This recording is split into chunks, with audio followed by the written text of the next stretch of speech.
with us being guys as well, I think there's two things. Obviously, sometimes where it doesn't always fit within the description of, or the definition of masculine, does it? It's like, oh, we should be able to hold our stuff together. And also, I think some guys, they've never been taught how to express their feelings. They Hmm. just don't have the words. Yeah. They don't know how to say it. Because women, this is like a wonderful thing about women. There's lots of wonderful things about women, but a wonderful thing about women is that they're more open and they share, Hmm. and that's amazing. And us guys, we need to do that more. Yeah, I was talking to a guy a couple months ago, and he was saying like when guys grow up, the only two emotions we're taught are like anger and happiness. Yeah, Like very basic. very basic, just this or the other, but there's so many in between that we're never taught. Yeah, So like, yeah, yeah. yeah. It's y- let's go back to millennia ago. We were the hunters. We went out, we hunted.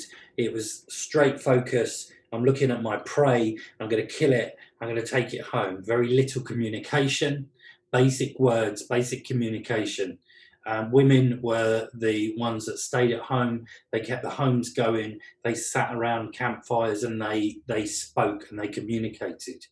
And so women have learnt for generations, for thousands, millions of years, that's who they are.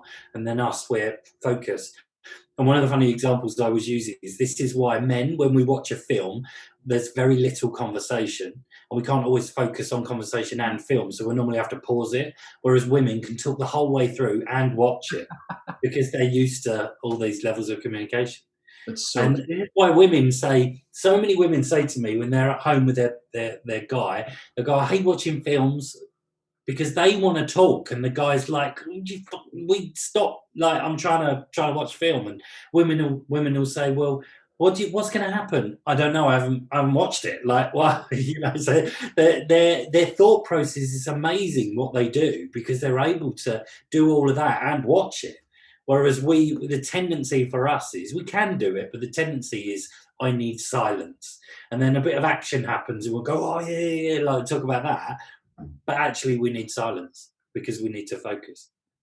oh man, I didn't even There's, think about yeah, there's a great book called Why Men Don't Listen and Women Can't Read Maps. So we have better spatial awareness, but we can't focus on many things at the same time. So it's why we don't listen. We do listen, but we're very basic on that level. We can be.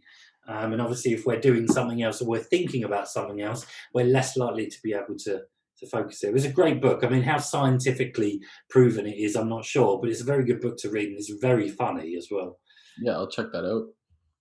Man, I didn't even think about like going back to our biological roots for all of that stuff. You Mm. forget so quickly. You're like, "Oh, why are Yeah, we like this?" And then I watched a really interesting program. I mean, the one thing about this book is that it does say there's a male brain and a female brain, but I think I think it's proven there isn't. But there's a program I watched the other week about how the male and female brain differ. We're not that much. We're not really that different. It's just our thought processes change. The makeup of the brain is the same, mhm, but every behaviour is learned. The only two behaviours that we are born with are two fears: falling and loud noises. Everything else we learn. mm, And so, as guys, we get taught to be guys, and girls get taught to be girls. And you will notice a difference in guys that are raised by women and women that are raised by men. mhm. There is a difference. It doesn't make us more masculine or more feminine. We just can think a little bit more like a woman, if you want, without that being it's not a criticism in any way. It's just you're able to think more that way. It's just how you're taught, because Mhm. of course we copy behaviors. Yeah, you feel like there's a different energy to those people who are raised by women. You can just Yeah, tell right away. yeah, absolutely. Yeah, but like women, they're a little bit more considerate. I'm massively generalizing here, but Right. overall, women are a little bit more considerate and Mhm. Yeah, exactly. more open with their emotions, more open with talking about their feelings. So yeah. Yeah, exactly. So how then do we change this narrative of guys have to be that tough like focused, no emotion kind of person. How do we change that narrative if it's sketched in our brains and taught to us? So do you mean how do we change as individuals, or how do we change the acceptance of it? Both. Like how let's say you're in your 30s and you were raised by men and you're told you can't cry, you can't do all of this, and it's been Yeah. hardwired into your brain. How do you change your thought process there when it's been engraved into you? Well, that's the key thing, is you change your thought process, because thoughts equal feelings that control behaviors. So thoughts, feelings, behaviors. So if you're thinking, if when you're upset, you've already got the feelings of being upset. Why are you upset? Because something externally has happened, and the process is external input. So we've seen something, we've heard something, we felt something, or you've intuitively got something come to you. Then you have an internal reaction. So there's usually an internal dialogue, thoughts. So it's what you're thinking about that then creates external reaction. Okay. So thoughts, feelings, behaviors. First thing is to change the thoughts. So Mhm. if we're upset by something, or something's happened and we naturally want to show emotion, could be cry, could be something else, and we are saying to ourselves, I can't cry, I can't cry, don't cry, don't cry, don't cry. Feelings change, behaviors change.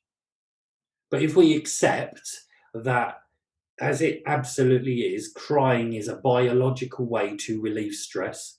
It is programmed into us as beings to cry when we feel sad or have stress. That's how we do it. And so, what we've now taught ourselves is don't cry. What are we really saying? Hold the stress inside.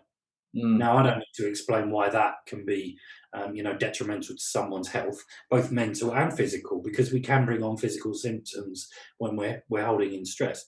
And so, how do we change how we've been brought up?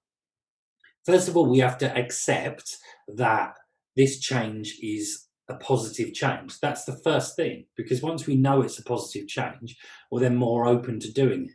And then it is the thought processes. Now, no, I'm not saying if you're upset at work and you work in the zoo and in the middle of loads of kids or something, I'm not saying you should just burst into tears right there and then. There's an appropriate, safe moment to do it for you. right.